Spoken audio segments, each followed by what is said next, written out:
Hello, welcome to the 37th Annual Pierre Berton Awards Ceremony. My name is Mark Webster. I'm the curriculum leader and host of this event. Thanks to our wonderful English teachers who are adjudicating this contest and celebrating our best writers, we're lucky enough to have Esther Yermis, Regis Salim, and Devin Oziel. I'd like to explain why this ceremony matters. It's hard to get kids to write. Writing is thinking. Freezing our ideas on paper can be terrifying, but it's enriching. Writers will make mistakes and English teachers will point them out. We leave ourselves exposed when we write. Normally, the Pierre Berton Writing Contest aims to partner up with the yearbook, the art department, the music department, culinary arts, all to infuse more meaning into what is so difficult to do, write. The pandemic has kicked much of the life out of this contest, but we're still standing and we're still fighting. So today we're going to celebrate our writers. Each finalist and winner will receive a beautiful anthology designed by our commissioned Claude Watson art major, Zoe Wang. Thank you, Zoe, for the gorgeous visuals. They're crucial to this pandemic ceremony.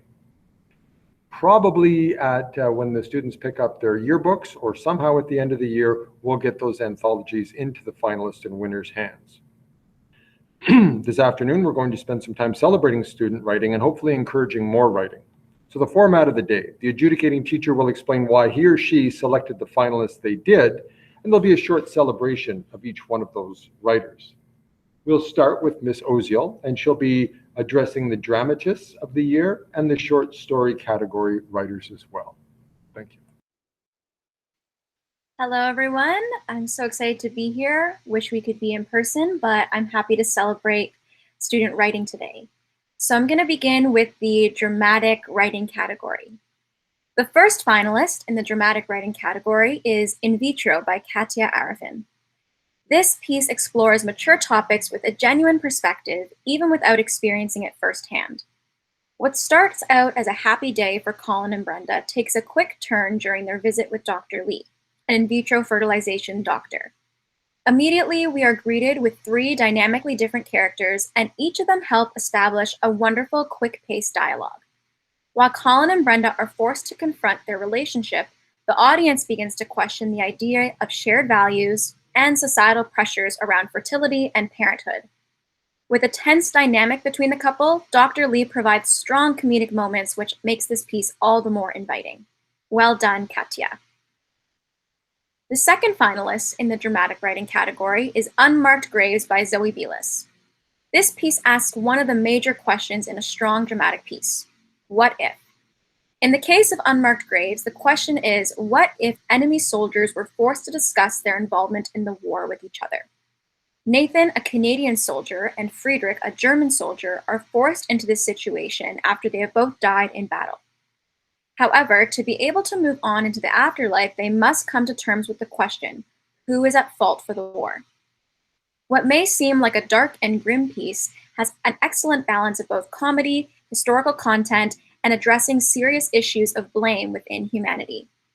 By placing two different characters, both in regard to personality and perspective, at odds with each other, while simultaneously needing to complete the same goal, allows for such compelling conflict, capturing the genuine human experience. Well done, Zoe. And the winner in the dramatic writing category is Reaction Time by Bethany Lee. This piece expertly captures the genre of absurdist theater. Reaction Time follows the lives of 4 young children in a daycare center. They are all stuck in the routine of the center, forced to follow the faceless announcer voice based on the time.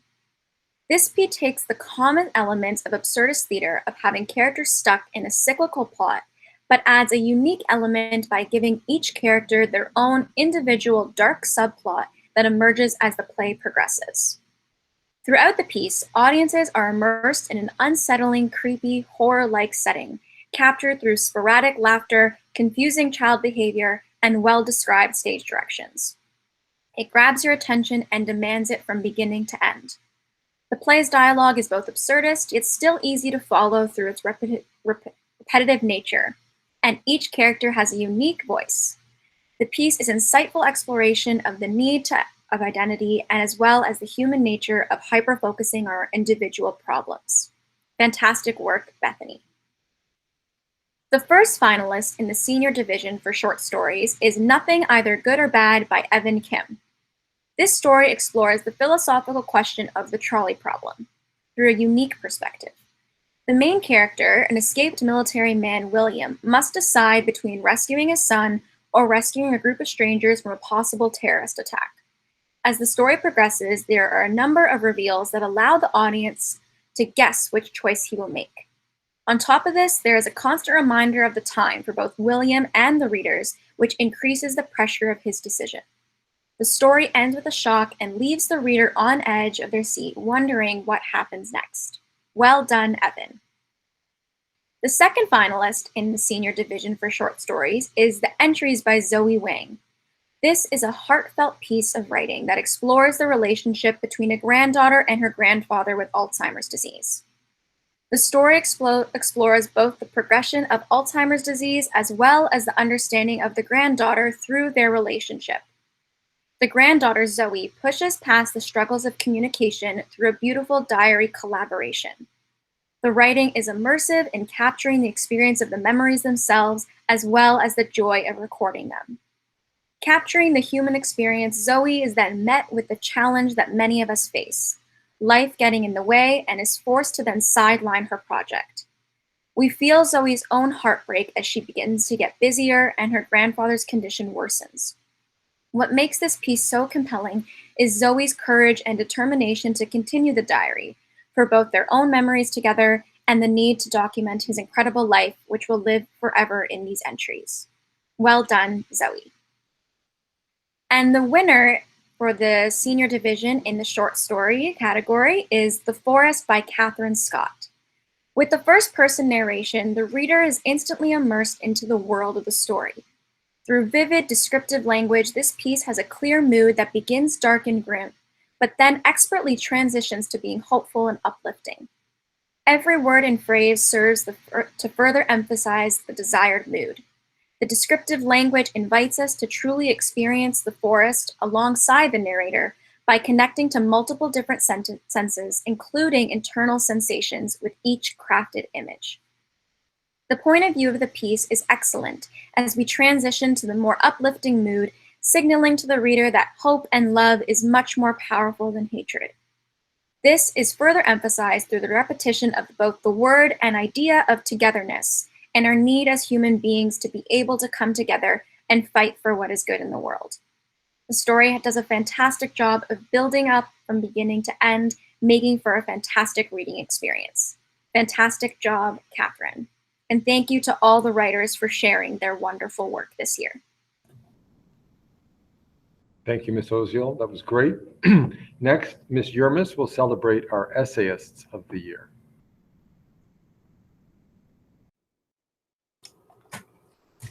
Hi, everybody. Welcome to this very unusual setting, and hopefully next year we can get back to normal. It's wonderful to celebrate the writing, and first I'm going to congratulate the junior essay writers. They are extraordinarily worldly.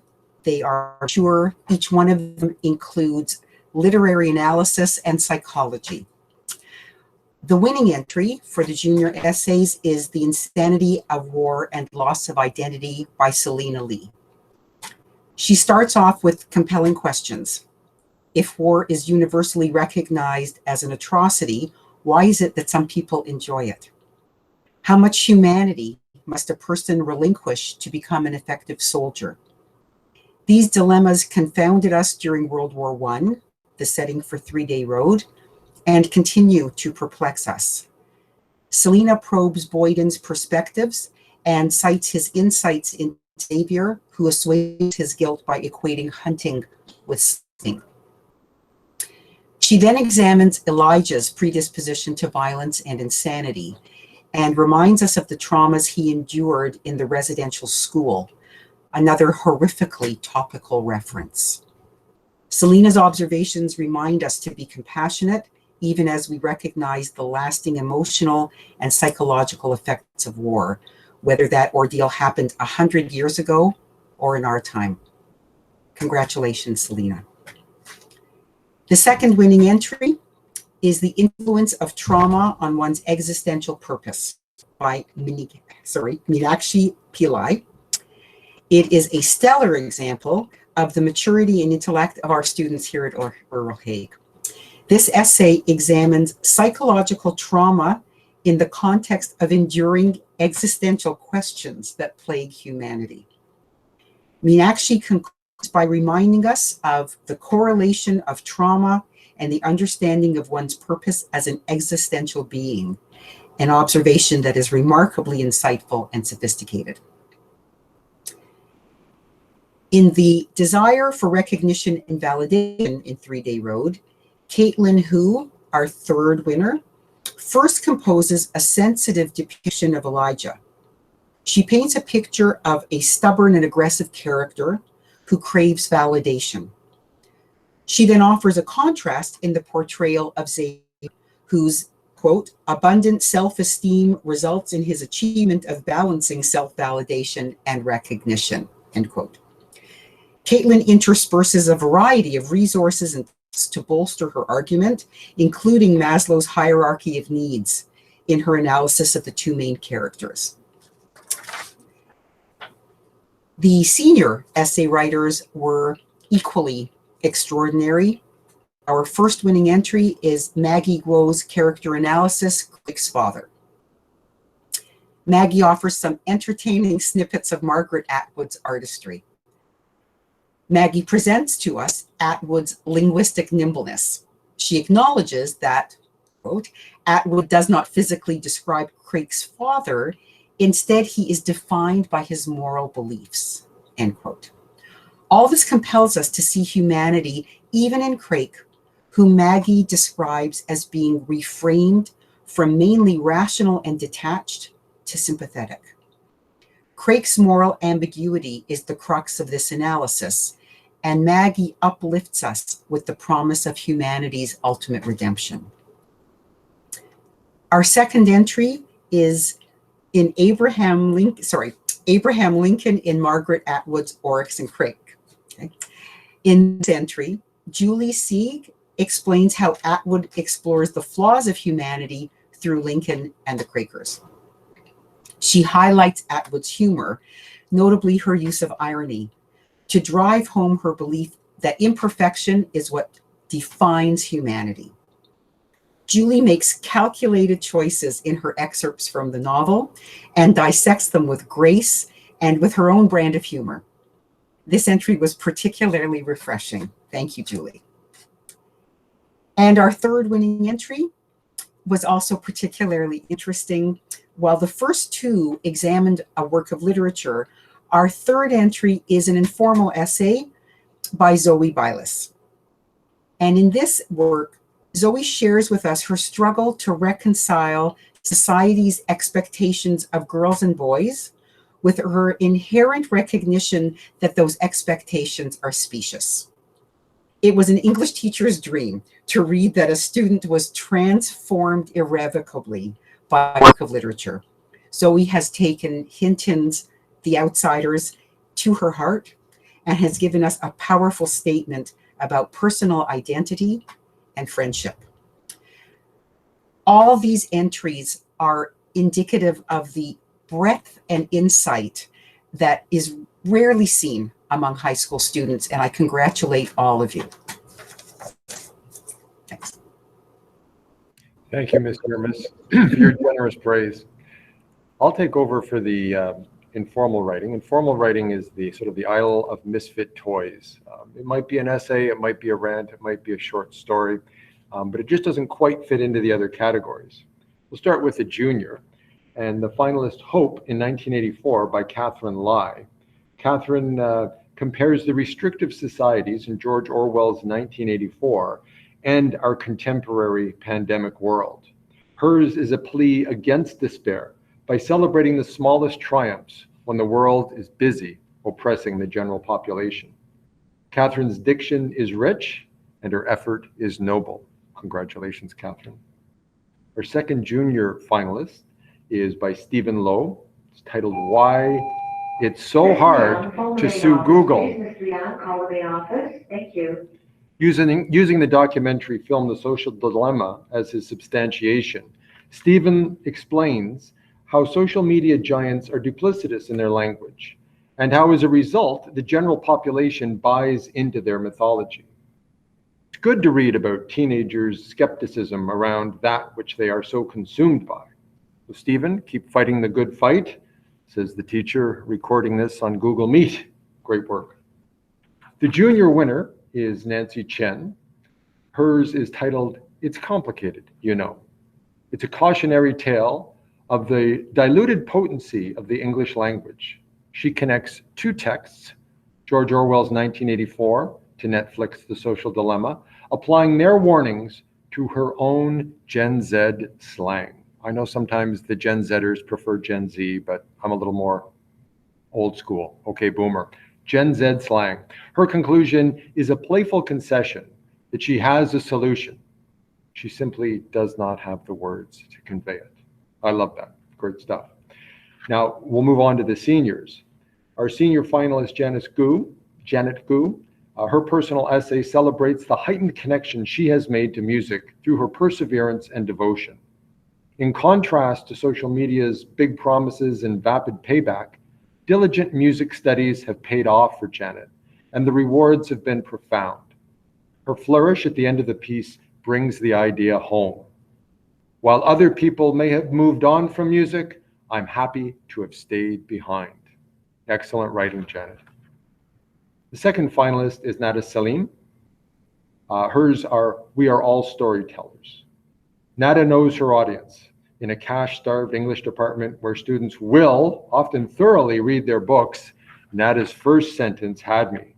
She starts off with, the textbooks and novels we have at Hague are ancient. However, she likes to see what the students in 2008 wrote in their copy of Oryx and Crake, The 3-Day Road.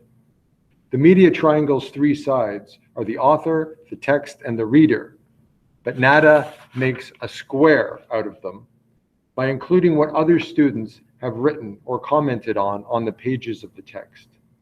Sometimes she's vulgar, sometimes she's funny, but the overall message is that the printed word flies through time and space to connect us all, and reading is a shared experience. Beautiful work. Now the winner broke my heart. I loved it, and I loved it. I loved the flourish at the end. It's a powerhouse. So the winner has Bite. Farhana Mo. Farhana Mo takes on what she sees as the sexist nature of her South Asian culture, and she can substantiate. Her personal anecdotes leave us, as the reader, with little doubt Farhana is and will be a force to be reckoned with.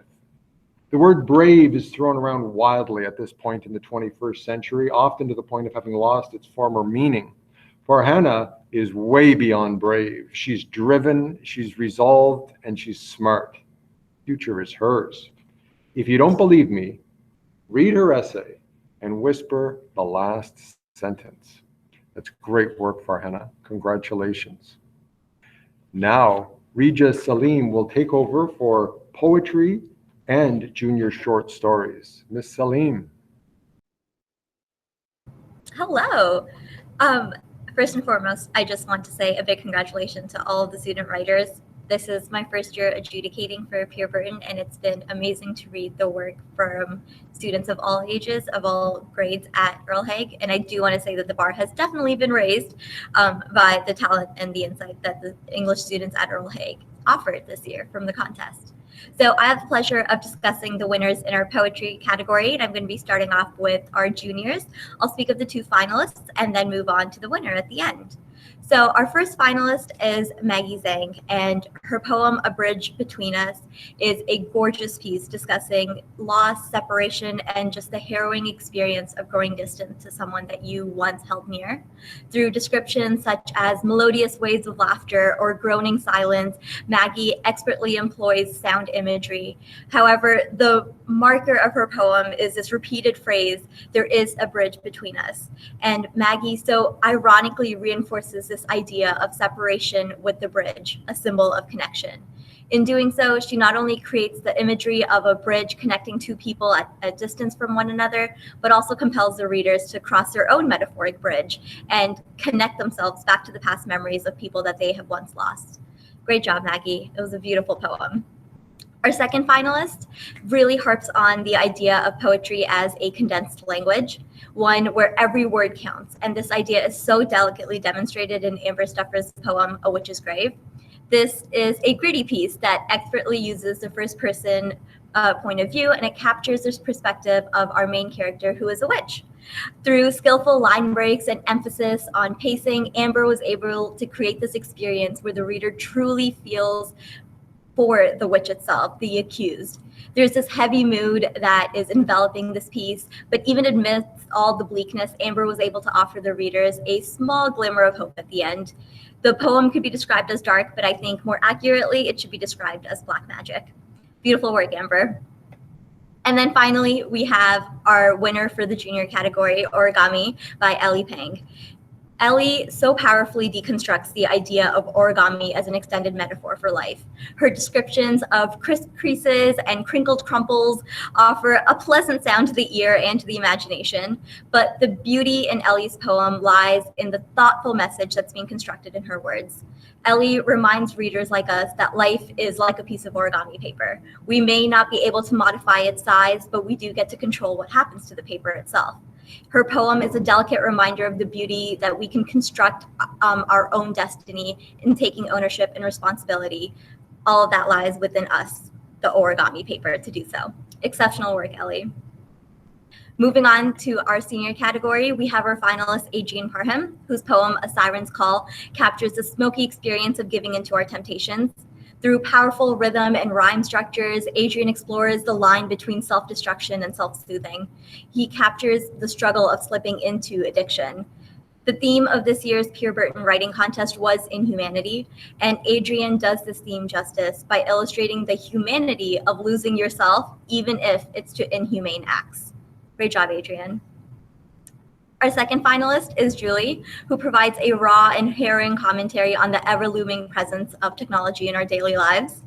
Throughout her poem, Wi-Fi Balloon, Julie artfully inflates this idea of disconnecting amongst ourselves and each other. She employs this imagery of wireless lives that remind readers how untethered we can feel when we're giving into technology.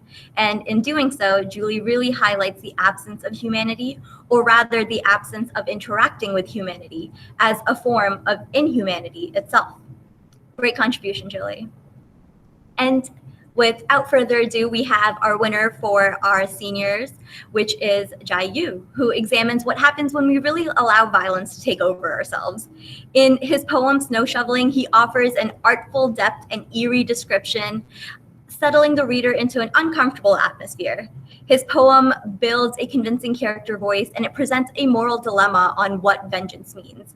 Our main character is one who's dealing with great pain and is convinced on the way that the only way to release your pain is to inflict it onto others. Throughout this piece, Jai Yu asks us a really interesting question. Can one search for humanity, as in inner peace and justice, come through inhumane acts? This poem is unconventional, it's violent, it's gritty, but it's precisely those reasons that make Jai Yu our winner. His guts and his willingness to go dark deserves him the crown as our senior poetry winner. Brave work, Jai Yu. I also have the pleasure of talking about short story, specifically the short story junior division. Now, for me, the marker of a great storyteller is the ability to construct an immersive experience through words. And our finalist, Amelia, definitely does this in her story, Wood. Her story begins with a snapshot of two sisters sitting in a kitchen, but it builds to a climax where the reader is greeted with an unexpected twist. You'll have to read it to find out. Now, this transition in her story, it's stark, it's jarring, but it's not jaded. It's the skill in her piece that she was able to switch from the mundane to the traumatic. It was very smooth, like the coffee that her main character keeps sipping on throughout the piece. Memory and humanity walk tightly hand in hand, and Amelia really compels the readers to reconsider this relationship, to ask ourselves in what ways our human ability to have a vivid memory can actually push our mindsets to places that are less, not more humane. It's a skillful and a delicate work, and Amelia definitely deserves the spot that she is in right now. Our winner, for the junior short stories is Nefertiti. And her story, 10 Seconds, so aptly named, follows the final 10 seconds of the life of our protagonist, Chris. Now, for Chris, the passing of each second marks a new loss. The loss of youth, the loss of denial, the loss of consciousness, and the loss of identity. In doing so, Nefertiti dares us to ask, what are the boundaries of humanity? And in what ways is death a part of the human experience? This piece is captivating. It's a medley of prose and poetry. It's tender and poignant and insightful and warm. She wins because of her quality of writing, but also because of the way she was able to use words to encourage readers to become familiar with an experience that is so foreign to us all. Thank you, Nefertiti, for reminding us that our humanity exists both in the breaths that we do take and the ones that we fail to. Congratulations. Thank you so much, Ms. Salim.